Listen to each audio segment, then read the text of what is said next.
Cette journée était en collaboration avec la MAS, c'est-à-dire qu'on a eu contact avec Madame Monique Maillot. On a voulu monter cette journée pour montrer qu'on a tendance, comme je l'ai dit tout à l'heure, on a tendance à avoir souvent le côté handicap de ces personnes. Mais il n'y a pas que ce côté handicap, il y a aussi que ces personnes peuvent faire des gestes qui sortent, donner l'alerte. Donc voilà, c'est pour ça qu'on a voulu montrer aussi que ces personnes sont capables de faire des choses. Ces personnes ils ont un handicap, mais ils peuvent faire des choses. Ils peuvent faire des choses.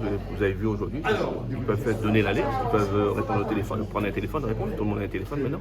Voilà, il y a même les résidents de la masse, ils peuvent même appeler le personnel pour pouvoir donner l'alerte sur une personne malade, sur un début d'incendie, pour que l'intervention des secours aille beaucoup plus vite. Et c'est avec ces moments comme ça, ces matinées qu'on a fait aujourd'hui, qu'on va pouvoir montrer au grand public que voilà, ces personnes sont capables, ils peuvent faire des choses. Même, je peux vous dire, je vais faire une petite parenthèse concernant le Téléthon, ces personnes participent aussi au Téléthon avec nous. C'est-à-dire que tous les ans, il y a deux résidents de la masse qui nous suivent au niveau de Sainte-Suzanne, à la traversée de Sainte-Suzanne. Et cette année, en plus, il y aura deux résidents qui vont venir faire le tour de l'île avec nous pour le Téléthon.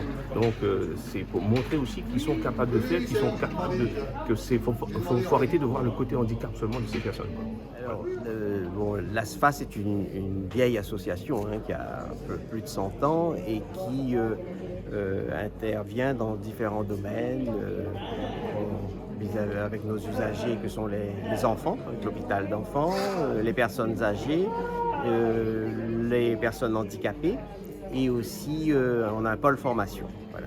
Et pour nos résidents, nous organisons régulièrement des actions de ce type, comme vous venez de vivre, mais aussi ça peut être aussi des sorties, ça peut être des animations diverses, de manière à ce qu'ils soient le plus possible insérés dans la société et qu'ils n'aient pas l'impression de vivre dans un ghetto qui est réservé soit aux personnes âgées, soit aux personnes handicapées. Voilà.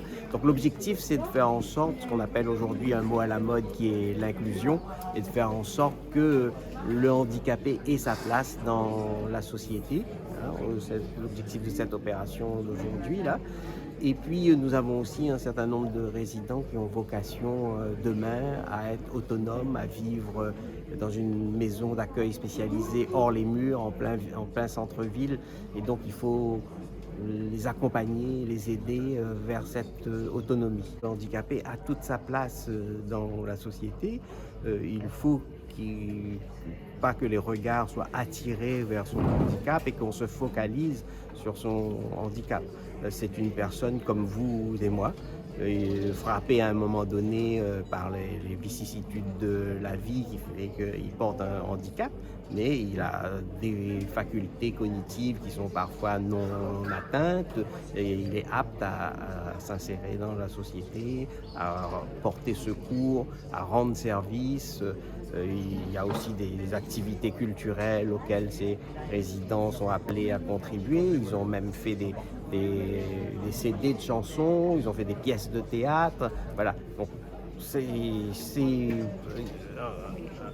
quelque chose d'assez incroyable comment ces personnes peuvent s'investir comme tout un chacun.